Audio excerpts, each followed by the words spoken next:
कोरोनाच्या पार्श्वभूमीवर शाळा बंद ठेवण्यात आल्या आहेत, तर परीक्षा देखील रद्द करण्यात आल्या आहेत. अमरावती जिल्ह्यातील धामणगाव रेल्वे येथील स्कूल ऑफ स्कॉलरने घरीच गृहपाठ करता यावा यासाठी मोबाईल ॲपची मदत घेतली आहे. या ॲपमुळे विद्यार्थ्यांना घरीच अभ्यास करता येतो आहे. सध्या विद्यार्थी देखील मोबाईलवरच जास्त वेळ घालवत असतात. याचाच फायदा घेत मोबाईलवर घरबसल्या शाळेतून गृहपाठ मिळतो आहे. जैसे आपने बताया है कि ये कोरोना का जो डर और खौफ पूरी दुनिया में फैला हुआ है, ठीक है, लेकिन इस कोरोना के डर से हम लोगों ने सभी को कंधे से कंधा मिलाकर इसको फाइट करनी है। और जो स्टूडेंट की आप बात कर रहे हो कि वो डिसलिंक हो सकते हैं, यस हो सकते हैं, बट इस संकट की घड़ी में भी हमारे स्कूल में हमारा जो स्कॉइल ऐप है उसके थ्रू हम लोग स्टूडेंट्स को डिसलिंक नहीं होने दे रहे हैं। स्टूडेंट्स को होमवर्क दिया जा रहा है, वर्कशीट्स दी जा रही है, टेंटेटिव सिलेबस ऑलरेडी हमने प्रोवाइड किया है। हम लोग के पास स्कॉइल ऐप के साथ साथ EPTA ग्रुप है जिसमें ऑल EPTA मेंबर्स शामिल है।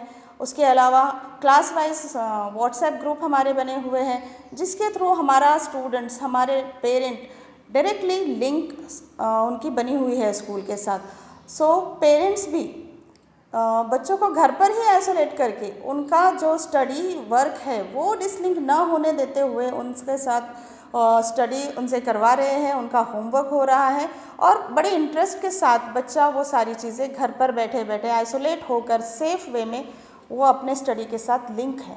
SOS धामणगावची या बाबतीत मी खरंच आभारी आहे, कारण बाकी सगळ्या सर्व्हिसेस सध्या बंद आहेत. पोरांना बाहेर खेळायला जाता येत नाही, पोरांना लायब्ररीला जाता येत नाही, पोरांना स्वतःही आपल्या मित्रांकडे जाऊन खेळता येत नाही. त्याच्यामुळे पोरांकडे एकच उपाय उरतो आहे, तो म्हणजे TV आणि मोबाईल्स. TVवर तर ठीक आहे, आपण नियंत्रण आणू शकतो, पण मोबाईल्सवर पोरांचे नियंत्रण राहत नाही, कारण ते कुठलाही ॲप उघडतील आणि ते काय पाहतील याच्याकडे आमचं लक्ष ठेवू शकत नाही आम्ही पूर्ण वेळ. पण शाळेने ज्या काही लिंक्स आम्हाला पाठवल्या आहेत, शाळेने काही ॲप्स आम्हाला दिलेले आहेत, सोबतच शाळा ज्या काही वर्कशीट्स आम्हाला पाठवते आहे आणि सोबत आणखीन एक महत्त्वाची बात म्हणजे शाळेने आम्हाला टेंटेटिव्ह सिलेबस दिला आहे, ज्याच्या मदतीने आम्ही त्यांचा अभ्यास घेतो आहे. आणि घरी बसून सगळ्यात महत्त्वाचं म्हणजे पोरंही आनंदाने करत आहेत. म्हणजे शाळाच नाही आहे म्हणून करायचंच नाही, हा जो एक पोरांचा ॲटिट्यूड झाला होता त्याच्यामध्ये हा बराचसा बदल आहे की पोरं स्वतःहून आता काम करायला लागलेत, स्वतः उघडतात की हां आज मला हे होमवर्क आलेलं आहे, मला हे करायचं आहे. त्याच्यामुळे हा जो पोरांमधला एक चांगला पॉझिटिव्ह बदल आम्हाला मिळाला आहे त्याच्याबद्दल मी खरंच शाळेची फार आभारी आहे. Chetan Kothari, Vidarbha news, Dhamangaon railway.